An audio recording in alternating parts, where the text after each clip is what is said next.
A warm good morning to all, and I express my sincere thanks to these two institutions that jointly has given me this opportunity to exchange some of my views as a student of social science among the learned people of our state. The most important thing is, I personally feel that there are two laws which are interplay in these universes. The first is the law of spirit, which can be said to be the truth, reality. And the second is the marginal energy of that supreme energy, and this is law of matter. The civilization started in Vedic time, right from the creation of Vedas. And if we go to that Vedas, it has three parts. The first part speaks about Brahman, the spirit, the consciousness, without which an entity may not be said to be living entity. And in the scientific world, I've been hunting that our modern science is not in a position to create a living being from a non-living being. If it is there, then I will definitely give salute to those scientists who can create living being from non-living being. And that, I think, is the law of spirit. And that is there in the Vedas. Second thing, the mantras. Mantras are some prescriptions. In the cosmic world, the vibration of sounds, which very recently even NASA has also established through experimentation. Say, for example, the notes of music, sa re ga ma pa dha ni. These are the 7 notes. Others are, of course, repetition of that. And in our human body, we have 7 centers, which are known as called as chakra, the energy. Muladhara chakra, Swadhisthana chakra, Manipur chakra, Hridaya chakra, Vishuddha chakra, Agya chakra, Mukut chakra, and sa re ga ma pa dha ni is the notes and its melodies and vibrations through that.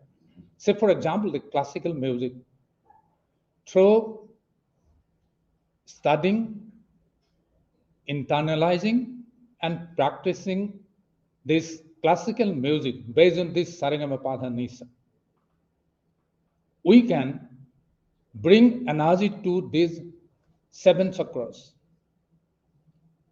And that is continuing from pre-Vedic time. And there are mysteries of creation of the world, whatever that might be. But then the Vedas have given us certain prescriptive resolution of our day-to-day affairs and how to improve ourselves. So in this process of introspection and intuition, we have to go through the hierarchy of uplifting our life. First is vegetative, that is available among all others, living beings. Second is mental. The third layer is intellectual. Fourth is spiritual. So in this particular world, before Hinduism, Islamism, Christianism came in, crores of years ago, the Sanatana Dharma, that is religion of human being, that has come into being. And this religion is a creation of human being, is not the creation of the creator. And that is why what I personally believe, even many of the scientists, including Einstein, Oppenheimer, who has invented atom bomb, they had deep respect to this Indian Vedic culture. And the Vedic culture, it was very difficult. It was beyond the perception of human mind and intellect. And that is why gradually different types of sages who were doing research on this, they tried to simplify it.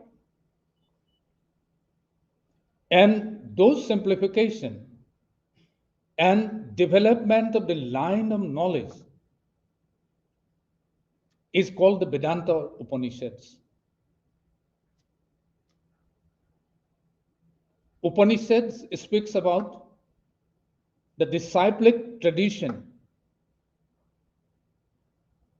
communicating the disciplic knowledge from the guru to shishya or disciples. And that is a hard reality. And nobody can escape from this. A number of occasions I am putting questions to myself. And so when I discuss with some of the physicians, doctors, who are saving life of hundreds of people, that in the medical science, can anybody in that discipline discover a medicine and take it by themselves so that they will become immortal and there will be no physical or morphological change in their body? These changes are governed by law of spirit. And the material law, as we are talking about the modern science, this is for how to sustain our life, the scientific approach to that. But science has also got limitation. And one thing, in the Gita, in chapter 11, verse 12, the reality, that is a creative energy, original energy, it is described in such a way that we have got crores of universes where in every universe there is a sun. And if all the suns, crores of suns, rise at the same time, the energy and the potentiality that can be created may not be equal to that original source of energy. That is the most important thing. Being inebriated with the materialistic gains, we are inebriated, taking resort to most of the Western culture. We believe in science. And in which way the science is directed? Whether we require absolute development, no sustainability, or we require sustainability, science should be utilized for needs, not for greeds. When we have discovered something in the course of nature, by the intellect that is given by the creative energy, we are complacent that we are the master of this universe. And claiming that mastership, misusing this science and technology, the damage that is done to this universe, result we have been facing.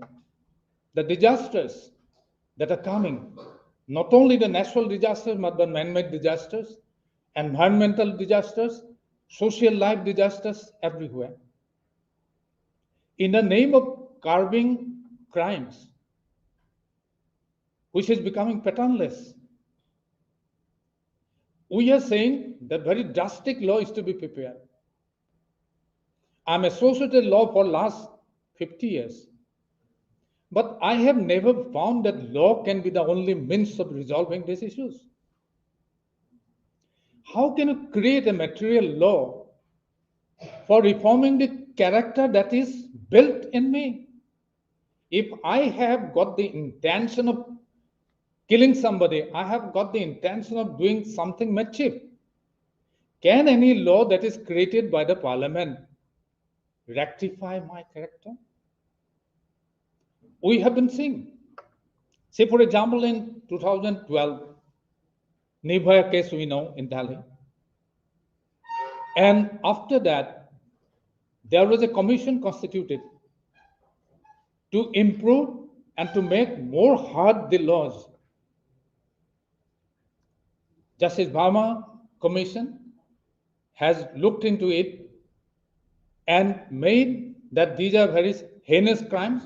Fast track court should decide and death penalty should be imposed. Could we contain crime? That's the reason. Because the material law of matter cannot resolve or cannot rectify the inner personality. And that is the conduct. So from that perspective, what I feel, that Indian culture has educated the culture or improved the culture around the world.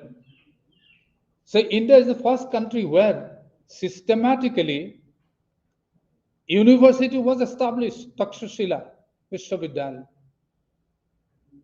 700 years before Jesus Christ was born. And what were the education that was imparted? Right from astronomy, astrology, in that engineering, medical science, and whatnot, law of environment. And that way, interdisciplinary study and research were conducted therein. Thousands of books have been written by those saints. And people from around the world, they came to learn, educate themselves. I was reading about Gautam Buddha. When he was on the last deathbed, knowing it, disciples from around the world came to him to see for the last time. And he was talking to each and every disciple. One inquisitive disciple, he put a question. Gurudev, are you still teaching? He said, I'm learning. The reason is that whatever education I have imparted, how you have implemented, how you have improved the society, learning doesn't have an end. So believing in that, this spirit should go in. And in most of the cases, being inclined to the anglicized perception, we interpret that dharma is religion. Dharma is not religion. Dharma is a law. It is righteousness. It is based on wisdom. What is wisdom based? Act according to law of nature. We are natural beings. So we are sustaining from the nature. And that is why it's a wisdom that is to be generated. Now, in that case, dharma has 10 components. In Sanskrit, it is there. Dharma has 10 components. Dharma is not religion created by human being. Dharma is eternal. What are they? Dhriti Shama, Damo Asteyam, Susham, indriya nigraha, dhir vidya, satyam akrudha, dasakam dharma lakshanam. That is the Indian culture, that is the Indian heritage. But taking resort to too much addiction to the anglicized perception, we directly say that dharma is religion. No, not at all. Religion divides, dharma unites. That is my feeling. So these 10 qualities, components, Dhiti means patience. Shama, that if somebody is doing damage to me, I should forgive him. Dhamma, I must control my 5 senses. Mine is also 6 senses. Because in Gita, it is coming out from the mouth of Lord Krishna that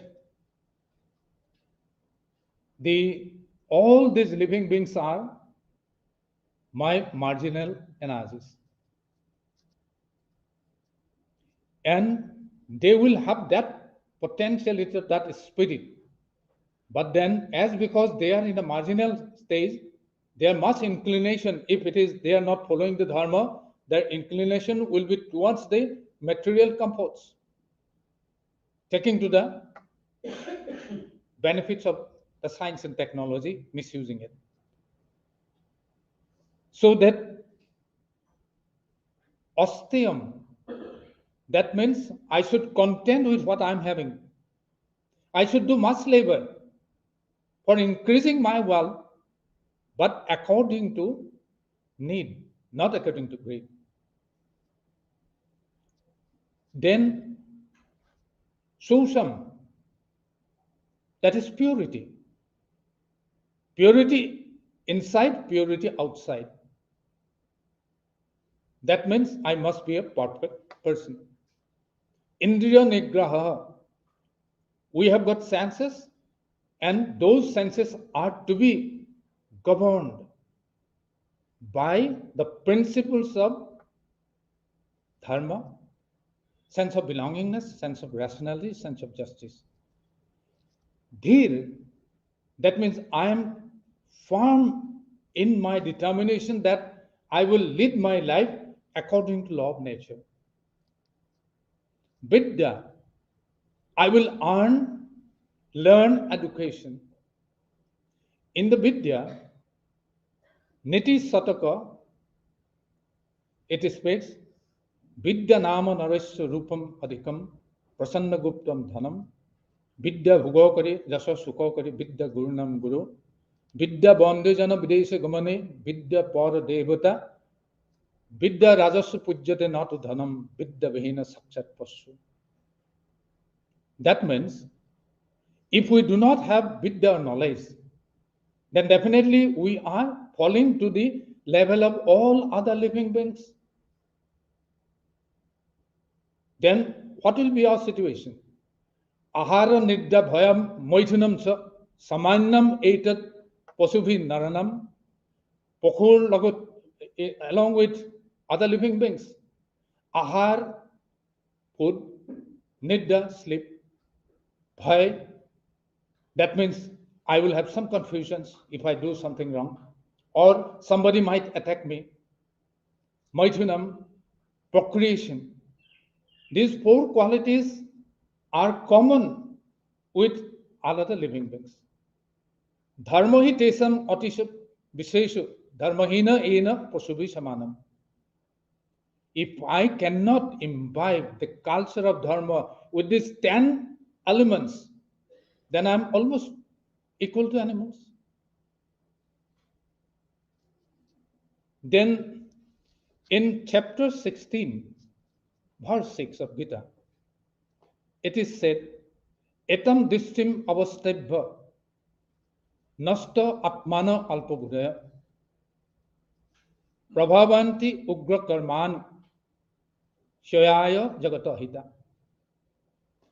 I claim with ego that I'm a learned man, I'm a big philosopher, I have created these things, ideas, I'm a scientist, I'm inventing this thing, that thing for the human being. But then, when the element of spirit is not there, there's something like demons. Say, for example, in modern science, the scientists are taking resort to creating different things without talking about, without thinking about the ethical value of it. Say, for example, in medical science, we have got branded medicines, we have got generic medicines. Generic medicines are health friendly, and branded medicines are not health friendly. Say, for example, steroid. If I'm suffering from a serious disease, I'm going to a doctor without consulting me or without discussing about me, the impact of the medicine that will be administered to me. Say, for example, if steroids are used, we all know steroids cannot be dissolved, cannot be reacted upon by this human body system. And as a result of which, multiple organ failures are taking place. If we go to the generic medicine, it doesn't have that effect. But are we really maintaining the principles of dharma? In the medical science, we talk of ethics. In law, in other disciplines, we talk of ethics, medical ethics, engineering ethics, what not. And we consider it to be a subject to be learned and qualify in the examination. Ethics is to be imbibed into our conduct.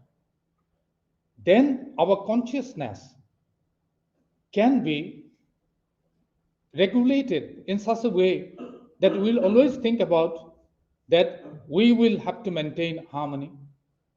We will have to balance in this way. Are we really doing that? That is first question. Now, the modern law we are playing in India is mostly anglicized. And for your information, in my book, I have compared those laws created by Lord Macaulay with the motive of breaking our backbone. He has made this statement on 2nd of February 1835 to the British Parliament that I have traveled every corner of the country. People are so sober, so honest, and so educated that it will be very difficult if we do not take the shortcut method of breaking their backbone, especially of the disciplic education. And also, if we cannot compel them to be addicted to English culture, our perpetration of imperialism will come to an end. With that intention in view, say, for example, Indian Penal Code 1860, Indian Evidence Act 1867, the Transfer Property Act 1882, still we are following. Then Civil Procedure Code, still we are following. As a result of which, the advisory system of litigation they have generated for earning a professional livelihood. But what is the impact of here? The impact is that people will have to go and with patience to get justice. And this is also happening that during the lifetime, a person may not get justice. I will cite one example. 5 years back, a case was finally decided by the High Court of Allahabad. And the Civil Procedure Court, you will find there's a provision for substitution of the petitioner. Supposing the grandfather filed a petition. During his lifetime, he could not get anything. He died. There is a process of substitution. His son stepped into the father. His life is also gone. Then again, it is substituted to grandson. then great-grandson. See, what about the justice in comparison to, what about the justice to the original petitioner? He could not get it during his lifetime. Then the result came after 4 generations. That is the practice that is going on. Say, for example, today there are so many debates that piling up of different types of cases in different courts in crores. Unless we think about reviving our own culture of dispensing justice, simple way, and there is a difference between alternative dispute resolution mechanism, which was prevailing since Vedic time, and also the anglicized concept of adversary litigation. It will never end. Because once a matter is decided by the lowest court, it will go on appeal to the district court, then high court, then Supreme Court. Where is the way out? But Indian culture was totally enriched with resolving these issues in a very simple manner. And in adversary relationship disputes, this court or judicial system can satisfy only one party, not both the parties. But Indian culture, it speaks about satisfying both the parties through mutuality. Persuade them that do not go further. Be content with it. There will be mediations. There will be conciliations. There will be arbitrations. These are the non-legislative method in India, and especially in the Northeast. As the organizers have already mentioned about, I was associated with Law Research Institute. Jyoti Baidu was there. Then I do not say that I have done it, but then at least 48 tribal customary laws has been reduced into written form. And I'm feeling sad. When I was here in Gauhati University, then I was preparing a syllabus in LLM for customary laws of Northeast. With folded hands, I requested many of the universities of Northeast that introduce this course. It will have a good impact on. But nobody voted. Till today, no university is taking that initiative. We always look to the West. The great singer, Bhupen Hazarika, he sang a song in Assamese. Hujjo udoy jodi lakho tomar, hujjastor phile dhamaman kima. Hitol brishti jodi kammo tomar, onabishti khedi furisu kiya. The drought, the anglicized law is creating drought in our rich culture. That's the most important thing. That is why what I feel, and I'm talking on different, I have many write-ups as well, that no, we'll have to revive our culture, Indian culture, innovatively. We do not say the verbatim the culture should do, because we have already marched in the process of globalization. So we'll have to look balancing that as well. And I will cite two of the Sanskrit slokas. Universality that was there.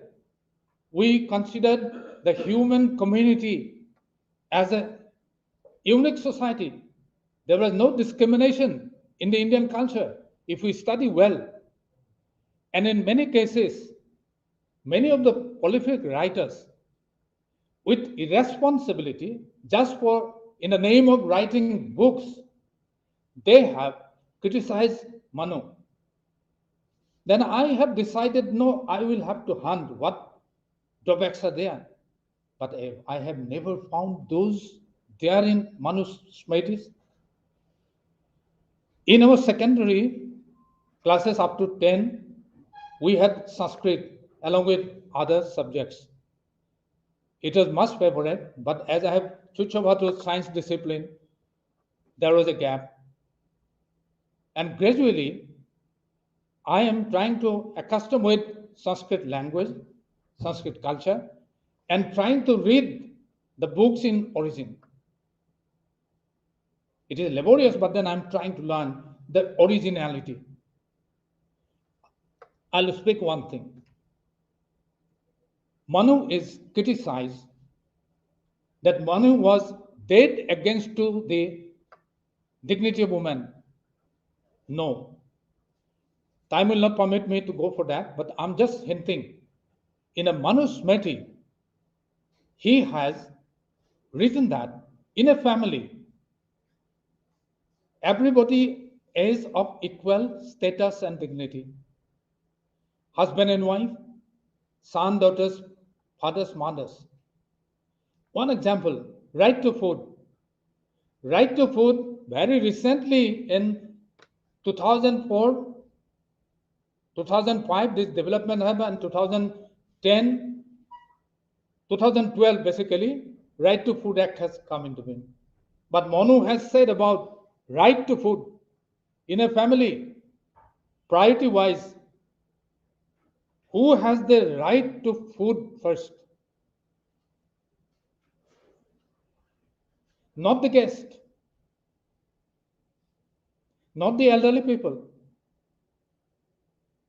but the damsel, that is the young girls in the family, unmarried girls.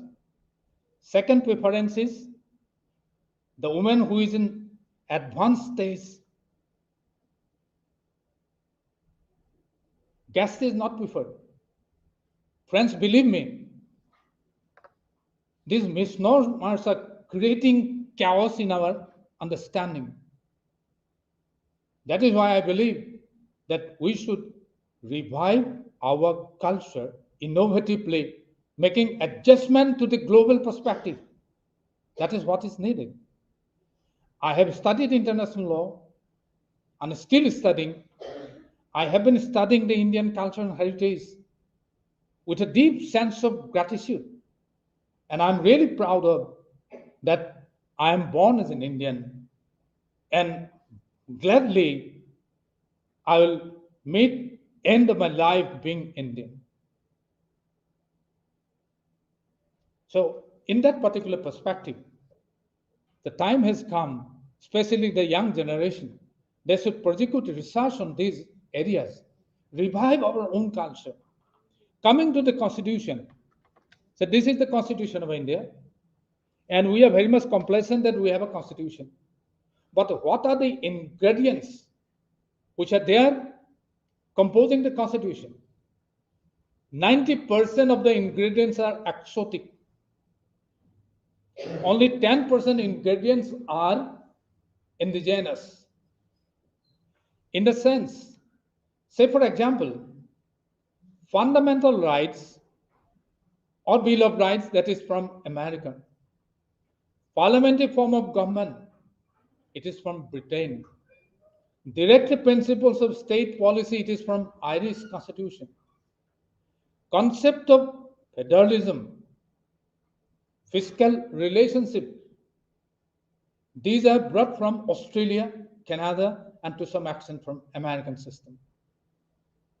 So what is our indigenous? That is nothing. And one very important thing, that at that point of time, the learned framers of the Constitution thought that let us bring those ideas, adumbrate into a system, and gradually we will educate each and everybody to acclimatize with those perceptions for the betterment of future society. But then that process didn't start. And after 70 years also, we are hunkering after. We are confused because we are not acclimatized with those perceptions which have been brought into our Constitution. In spite of there being enormous resolutions in our country. We have taken shortcut to that.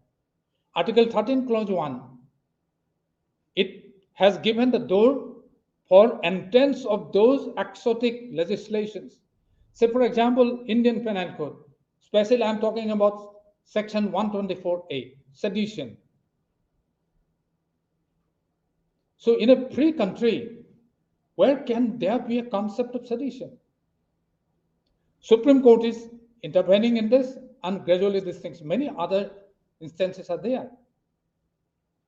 And for that matter, say for example, transport property and all other things I have just mentioned about, these are English origin. And Article 366, Clause 10 is speaking about what is existing law prior to coming of the Constitution. These were the existing laws. And with what motive and objective these laws were passed? Motive of imperialism. There was no sense of democracy. Even if we have adopted it, time is coming and everyday people are with new aspiration, hopes and needs. Are we in a position to fulfill those with them? No, because the boundary is fixed. Say for the interpretation of laws, customs and traditions and constitution. We have got the Mimamsa principles. Right from Vedic time, then Kautilya's time, Manu's time, these things are in the process, how to interpret the law.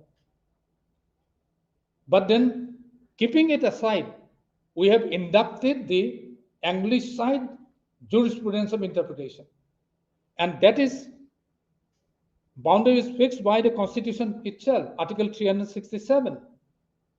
It said that if you want to interpret the Constitution, laws and customs, then General Clauses Act 1897, that is a British law, that boundary is still there. Even the Supreme Court is not going out of that boundary. That means still we are under imperialism. Should we accept that intellectual subjugation of imperialism, or we should try to innovate something and try to promote our own culture and heritage so that we get a better world? That is very important. We have got Mimamsa principles of interpretation, right from Manu's time, right from Vedic time. If we can promote that culture of interpretation, depending on the needs and requirements of our own society, own culture, own heritage, then I think it will flourish. As because we are taking resort to that interpretation, that too the boundary is fixed by a British law, which we are not trying to cross. Justice B.L. Hansaria, 20 years back, he wrote a book on, Does India Need a New Constitution? I'll advise the youngsters to read that book. Does India need a new constitution? There are these things are there. Then when our Atalji was the Prime Minister, he constituted a committee, Justice Bharma was chairman of it, Constitution Review Commission. There also, I'll make an appeal to young researchers to go through that report. It is in 3 volumes. These things are incorporated therein, that there is a requirement of dynamizing our outlook, developing a new constitutional theory based on our own culture. Now we are confused with the competing trend between the British Raj legal system, which is still we are following, British Raj legal system, and also the democratic objective, republican objective of our Indian culture. If we go to Kautilya, very intelligent person in the world at that point of time, today also he has got relevance in the modern day interpretation of economic theories, social theories, political theories, whatnot. He has proposed that. And how to maintain your economy, how to collect taxes, and how the taxing should not be a burden to the taxpayers, adjustments, appropriation, and also devices that there cannot be an environment where the corrupt mind, corruption can prevail over. Today we know in what India we are living in. So that is only because of this anglicized influence in us. Now coming to what should be the quality of a king? Plato said, unless the philosophers become the king, or the kings are philosophizing, understanding the needs and requirements, then cities will suffer and human civilization will be annihilated. That is what is going on. So what is the qualification? Say, for example, it is for academic discussion I'm talking about. To be a doctor, to be an engineer, to be a teacher, to be in the employment like a fourth grade or third grade, there is a fixation of basic qualification. Supposing if I am a young person, I want to get a job here in the university as an office pen or a clerk. Without degree, will I be allowed? Is there any undermatric person who are serving in the university or anywhere else? Basic qualification is necessary. But what is the basic qualification required for holding the constitutional positions? I will refer to Article 157. It provides that to be a governor of a state, and for that others as well, to be a governor for a state, he has got two qualifications. One is he should be a citizen of India and should complete 35 years of age. This is India we live in. And that is why too much of addiction towards anglicized jurisprudential perception. We are not in a position to think about it. Without any vengeance or without anything exceptional. See, when I see some situation that an illiterate person is holding a constitutional position and the protocol to the brilliant, intelligent, young person who have qualified IPS and IS, they are to stand by him. He is sitting. Illiteracy is respected by literacy. This is our reality. IPS officers, the youngsters you see, so handsome to look, and young girls, so beautiful to look. They will stand, keep standing, and I'm illiterate person, as because I'm holding the constitutional position, I was sitting. They have to show respect to me, protocol. This is India we live in. I have never seen it in other countries. I have gone through at least 42 constitutions of the world thoroughly. But I have never found such type of things that are there. Education is essential. And the person who is not educated, as Plato said, he should not be the ruler. If he is a ruler by the system, then with his outlook, he will do whatever he likes. Then what is the sum of democracy? That is the most important thing. These are new avenues we will have to ferret out through research. And we have to raise systematic intellectual protest to this through our write-ups, through our discussions like this, and convince the policymakers that you will have to change. For your information, when I was holding the position of Advocate General in Assam, in the Panchayat system, Panchayat Raj, I have insisted the government and also legislatures, speaker, then to become a member of Panchayat at any level, minimum qualification was fixed. That is matriculation for SC/ST and for general, at least higher secondary. That is implemented. Then in municipality also, this has been done.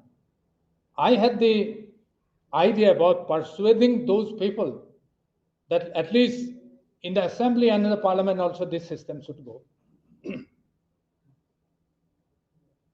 The reason is, as we know, that those learned people, right from Vedic time, or say Sanakya or Manu, anybody you take name of, Brihaspati or whatever name you take, they were really learned men. And that is why they were more learned. And today in the Indian economics or the world economics, the reference is made to Chanakya. Reference is made to Sanakya's economic policy, Chanakya's political policies, social policies, and whatnot. And that is why we should be proud of and make a venture intellectually that we will revive our Indian culture with innovativeness. I do not say verbatim innovativeness, because that will be balancing. Then secondly, in those days, in the Vedic days, the prescription for choosing persons with integrity, honesty, and also thorough knowledge on different disciplines of law to become a judge. Today, quasi-judicial or judicial institution, this is absolutely relevant. Thousands of years back, our forefathers, sages have formulated this. And today, we totally ignore this. Oh, Indian, no. British, yes. So this is the perception. Say, for example, when Vivekananda had paid visit to Chicago for World Conference on Religion, nobody was giving any weightage, any recognition to him. But when he started his lecture, people were astonished. He had established the Indian culture of Sanatana Dharma in such a way that it has opened the mind of those egoist philosophers. T.S. Eliot in 1934 has said that in comparison to Indian philosophers, our Western philosophers are like a child, or like a child.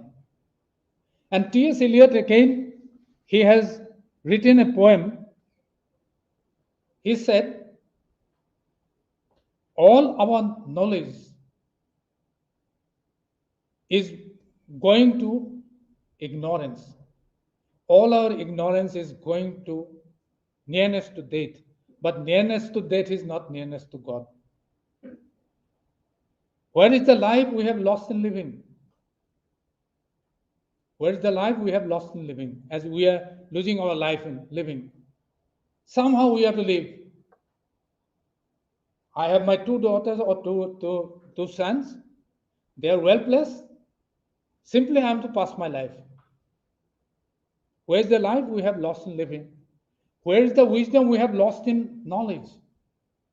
See, wisdom, act according to law of nature, spiritual law. and we have converted into knowledge. Say, for example, science and technological advancements. Atom distrim avastebha. Then he had put again a question. Where is the knowledge we have lost in information? Today's world is a world of information, not of wisdom, not of knowledge. We have come down to information only. Then he said these cycles of 20 centuries, 20 centuries, brought us further from God and nearer to the dust.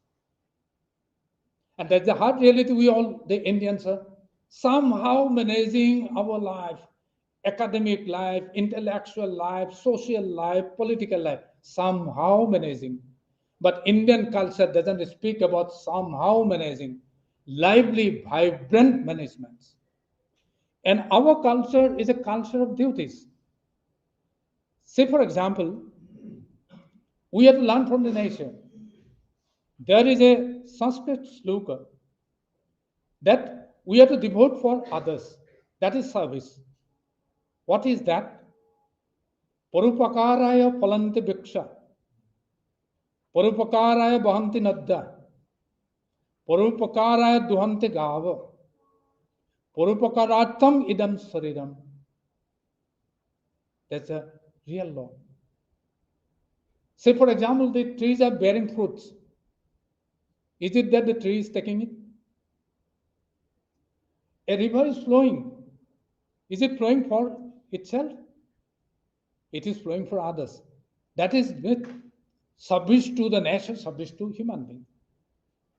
Parupakara duhanti gava. The milking cow is giving milk. Is it that she is taking back?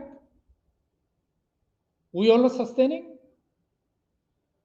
So it is said that the Arisha culture, Indian culture, that Parupakaratham, it is only for the benefit of others, for service of others.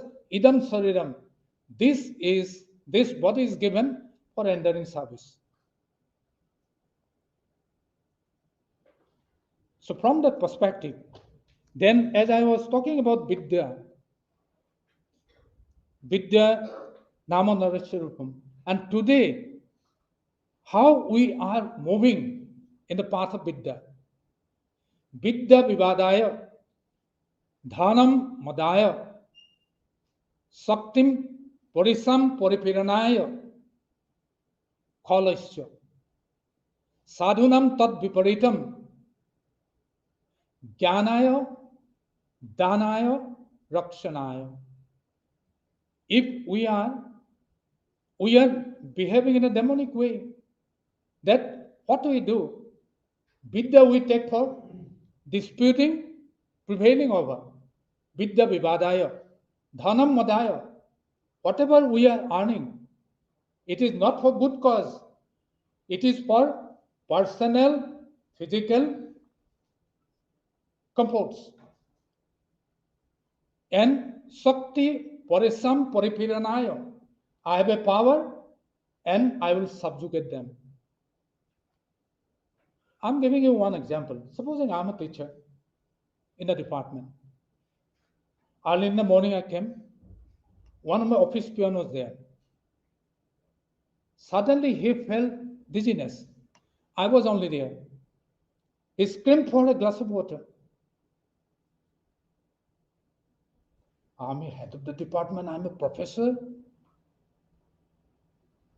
How do you expect me to provide you a glass of water? In which world we are living in? So this is the thing. And the learned people utilize their knowledge for jnanaya, to disseminate knowledge. Danaya, to provide help and assistance to the needy person. And Rakshanaya, I am endowed with the power for the protection of the people under my domain. So you see the contrast. Vidya Nama Narasya Rupam Atikam Prasanda Gupta Dhanam Vidya Vivadaya Dhanam Madaya Sakti Purisan Puripiranai. And coming to the Northeast, it's about 5 of our research scholars who have completed their research centering around the customary laws, the intellectual property, biodiversity, these things. And in that particular process, we have found that the customary laws, time will not permit me to go through detail to every type here. So basic thing is resolution mechanism is there. In every customary, say for example, Kebang system among the missing and also among the Arunachalis. Kebang is a simple form of invitation. Say for example, two persons are in conflict, both will be there, learned senior persons will be there. They will persuade, negotiate, and let them make handshake and go with smile. This is area mechanism.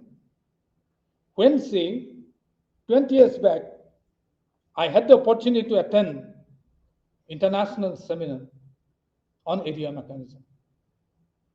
One of the American scholars, he was saying that this is their innovation. That I said, you read the history of area mechanism in India. You have learned it, you have borrowed it from us. And I have substantiated it. So these are many areas, virgin areas are there. I'll make an appeal to the research workers to go to those fields. In my book, of course, I have been dealing some of the aspects, but then it is not sufficient that way. So in my book, I have written one chapter making comparison, the concept of different types of offenses, the quantum of its damage that has done to the society or individual, and who is to try, and what is the punishment.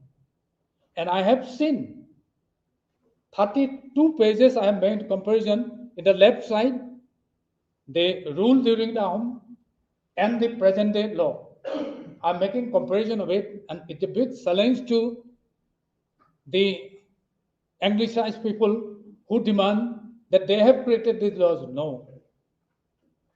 Ahom's chronicles are there, so other documents are there. Those are available, and you have taken resort to that. And say, for example, the great historian, Edward Gate, he has collected the material from what? What source? No doubt, he has very candidly expressed everything, depicted everything, but then what was the source? And say the source cannot go in a reverse way. The Britishers have created it in 18th century, 19th century, and Ahom has started its administration in 13th century. How this source can be reversed to that? So this is my challenge, academic challenge, of course. And that way, I think there are a lot of areas in the Northeast. And in case of intellectual property rights, right from biodiversity, then geographical indication, and many other things. Very recently, people are complacent with that Gamusa has got GI tag. I'm not complacent. One thing, say for example, if that is challenged by any party from any corner of the world, say what is the raw material? What is the source of these trades? These are not locally produced, these are brought from outside. How can you claim it? So that way, and I talked to a number of occasions that can we not think about growing the crops of cotton? That was the culture during our childhood we have seen. Then, if your raw material is from outside, how can you claim authority over that? In a very short time, you'll see that that will be a challenge in a court. And if the government take initiative of growing cotton, spinning cotton, produce your natural resources. That is the geographical indication. And that apart, say for example in the Gamusha, say this is design. This is a design, is an innovative creativeness of a weaver, which is right in RAM, right against the whole world. But then, are we thinking of, in the geographical indication, we cannot give her accommodation.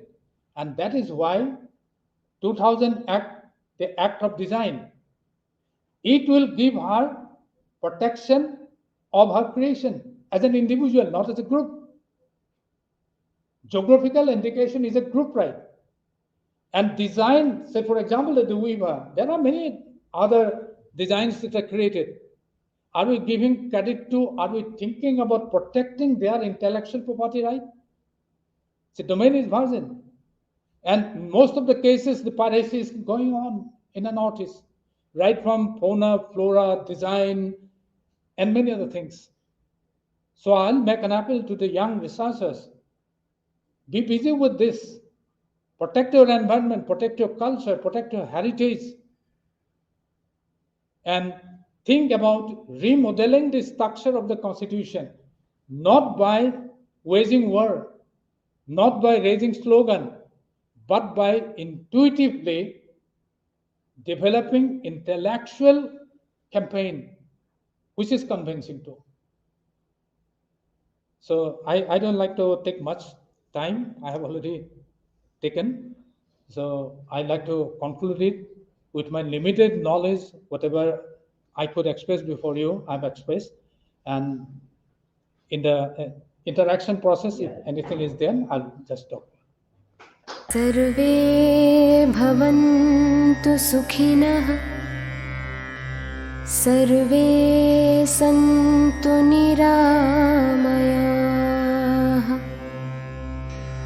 sarve bhadrani pashyantu, ma kaschid dukkha bhag bhavet.